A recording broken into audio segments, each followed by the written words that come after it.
Hello guys, तो आज की इस वीडियो में हम लोग देखेंगे कि रिटर्न की एंट्री किस तरीके से की जाती है। रिटर्न की एंट्री हमारी दो होती है, एक सेल रिटर्न और एक परचेज रिटर्न।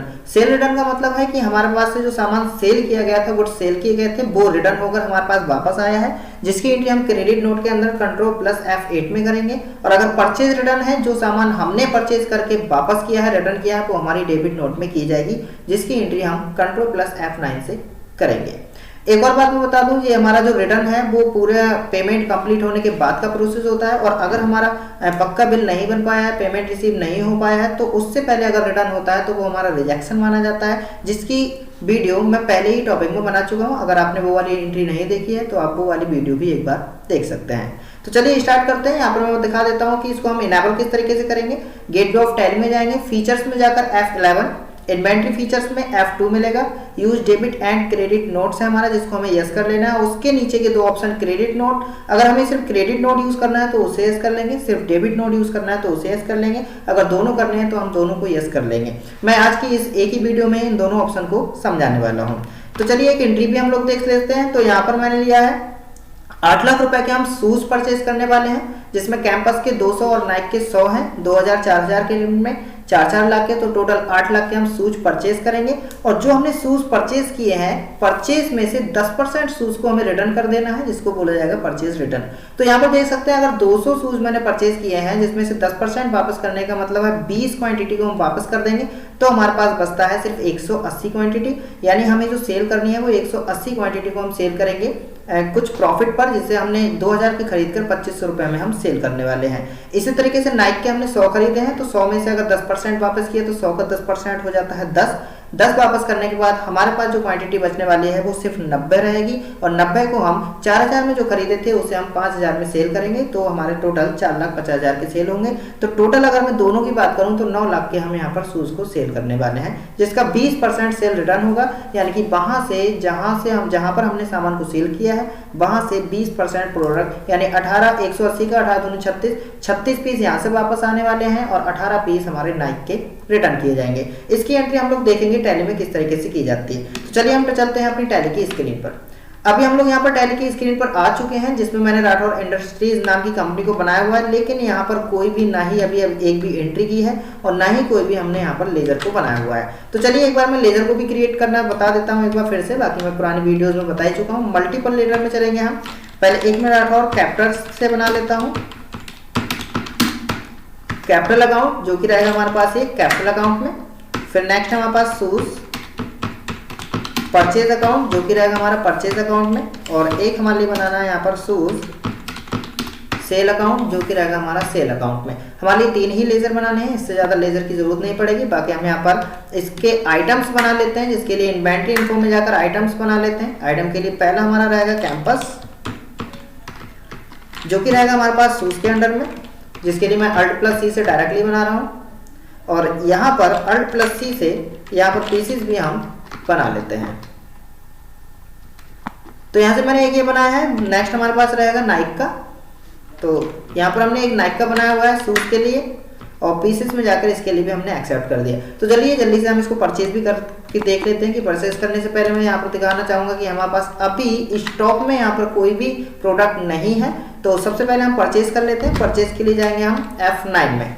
परचेज के लिए कैश से हम डायरेक्टली परचेज कर रहे हैं, तो परचेज में पहुंचेंगे, हम शूज को परचेज कर रहे हैं, जो कि हमारे पास कैंपस के 200 क्वांटिटी है। 200 क्वांटिटी मैंने यहाँ पर परचेज की हुई है, कितने 2000 के रेट में। ये सारी एंट्री है जो अभी मैंने अभी वीडियो की स्टार्टिंग में दिखाई थी, वही एंट्री आप स्क्रीनशॉट लेकर इससे मैच कर सकते हैं। नाइक के जो थे हमारे पास वो 100 क्वांटिटी है, जो कि हमने 400 के रेट में 4000 के रेट में खरीदे हैं। तो टोटल हम 8 लाख के शूज को परचेज कर लेते हैं। इसे कर दिया हमने ये एक्सेप्ट। अभी क्योंकि हमने शूज को परचेज किया है, तो एक बार हम जाकर स्टॉक में चेक करेंगे। स्टॉक में चेक करने पे हमें पता लगता है हमारा स्टॉक 200 और 100 क्वांटिटी के हिसाब से यहाँ पर आ चुका है। लेकिन अभी हमें क्या करना है, इसमें से 10% हमें वापस करने हैं। वापस करने के लिए फीचर इनेबल करने पड़ेंगे। उसके लिए हम F11 में F2 में जाते हैं, और F2 में जाने के बाद यहाँ पर हमारे लिए ऑप्शन मिल जाता है use debit and credit note, use debit note in invoice mode and use debit note. तो क्रेडिट नोट डेबिट नोट को इन तीनों ऑप्शन के लिए हमने यस कर दिया है, और यहाँ से एक्सेप्ट कर लेंगे तीनों ऑप्शन को यस करने के बाद। तो ये यस होने के बाद अभी हम इसको वापस कर देते हैं, जिसकी पहली एंट्री रहेगी हमारी क्रेडिट नोट डेबिट नोट के अंदर जो कि हम परचेज रिटर्न करने वाले हैं, शॉर्टकट की होती है इसकी हमारे पास कंट्रोल F9। कंट्रोल F9 से डेबिट नोट में पहुंचेंगे और पार्टी का नाम कोई है नहीं तो हम सीधे कैश से ही यहाँ पर रिटर्न करने वाले हैं। शूज परचेज जो थे हमारे पास कैंपस के 200 हैं, जिसमें से 10% वापस करेंगे तो 20 हमने यहाँ पर रिटर्न किए हैं। रिटर्न में हमारे लिए प्राइस भरने की जरूरत नहीं पड़ेगी क्योंकि प्राइस को ऑटोमेटिकली यहाँ पर ले लेता है। नेक्स्ट है हमारे पास नाइक के 100, जिसमें से 10% का मतलब वो 10 क्वांटिटी हम वापस करने वाले हैं 4000 के रेट में। तो टोटल 80,000 के प्रोडक्ट हमने यहाँ से रिटर्न कर दिए हैं जो कि परचेज रिटर्न रहेंगे। एक बार हम यहाँ पर चेक कर लेते हैं रिटर्न करने के बाद जो हमारे पास 100 और 200 क्वांटिटी थी, अभी यहाँ पर स्टॉक में हमारे पास कम बची होगी। तो यहाँ पर आकर देख सकते हैं एक हमारे जो कैंपस के हैं वो 180 बचे हैं और नाइक के जो है वो 90 क्वांटिटी हमारे पास बची हुई है। अब इन्हीं क्वांटिटी को हमें सेल कर देना है। सेल करने के लिए पहुंचेंगे हम फिर से यहाँ पर अकाउंटिंग वाउचर में। सेल का जो लेजर है वो अकाउंटिंग वाउचर है वो F8 में मिलेगा सेल्स में। कैश के थ्रू हम यहाँ पर सेल करने वाले हैं जो कि शूज सेल रहेगा और शूज सेल है हमारे पास कैंपस के 180 क्वांटिटी, जिसे हम 2500 के रेट में यहाँ पर सेल करने वाले हैं। नेक्स्ट हमारे पास नाइक के जो कि सिर्फ 90 क्वांटिटी है और 90 को हम यहाँ पर सेल करने वाले हैं 5000 के रेट में। तो टोटल हमने 9 लाख रुपए का सेल किया है। तो यहाँ से जाकर हम इसको एक्सेप्ट कर देते हैं। अब ये टोटल सामान क्योंकि हम सेल कर चुके हैं तो एक बार स्टॉक की अगर मैं बात करूं तो हमारे पास कोई भी स्टॉक यहाँ पर मौजूद नहीं है क्योंकि जितना सामान था वो सारा हम सेल कर चुके हैं। और अभी अगर हम बात करें तो यहाँ पर हमारा कुछ प्रॉफिट भी हो चुका होगा। तो यहाँ पर देख सकते हैं 1,80,000 का हमारा प्रॉफिट हो चुका है और ये सामान दिखाया जा रहा है कि हमने जो सेल किया है वो 9 लाख का किया है और जो परचेज किया है वो 7,20,000 का किया है क्योंकि कुछ हमारा सामान रिटर्न हो गया था। अभी यहाँ से भी हमारा सेल रिटर्न किया जाएगा जब सामान गया है। अभी हमारे पास स्टॉक में यहाँ पर कुछ भी नहीं है। जैसे ही हमारे पास सामान रिटर्न होकर वापस आता है तो यहाँ पर स्टॉक में हमारे पास सामान देखने को मिलेगा। सेल रिटर्न की एंट्री हमारी हो जाएगी कंट्रोल F8 के अंदर, यानी क्रेडिट नोट में जाएंगे हम। कैश से हम डायरेक्टली यहाँ पर रिटर्न करने वाले हैं तो रिटर्न में चलते हैं। शूज सेल हम रिटर्न करेंगे जो कि रहेगा हमारे पास कैंपस के हमारे पास जो है वो 180 हमने सेल किए हैं, जिसका 20% का मतलब हो गया 36 पीस।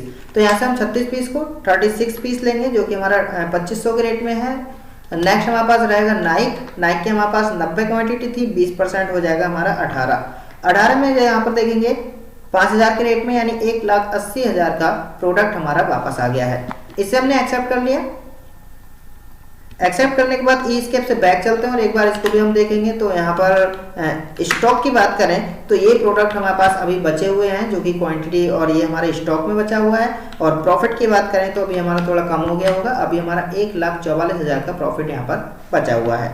और क्योंकि हमने जो बिजनेस था यहाँ पर कैपिटल अकाउंट से मैंने कोई स्टार्ट नहीं किया था, डायरेक्टली सेल परचेज ही दिखा दिया है। तो यहाँ पर ये इस तरीके से दिखा रहा है। अभी हमारे पास 7,20,000 रुपए यहाँ पर दिखाए जा रहे हैं। कैश इन हैंड नहीं दिखा रहा है क्योंकि हमने कोई भी बिजनेस को स्टार्ट किया नहीं था। बाकी प्रॉफिट हमारा ये हो चुका है 1,44,000 का और सेल और परचेज रिटर्न की एंट्री हम कर चुके हैं। तो उम्मीद करता हूँ कि आप लोगों के समझ में आया होगा कि अगर हमें सेल रिटर्न या परचेज रिटर्न करना हो उसकी एंट्री हमारी क्रेडिट और डेबिट नोट में की जाती है।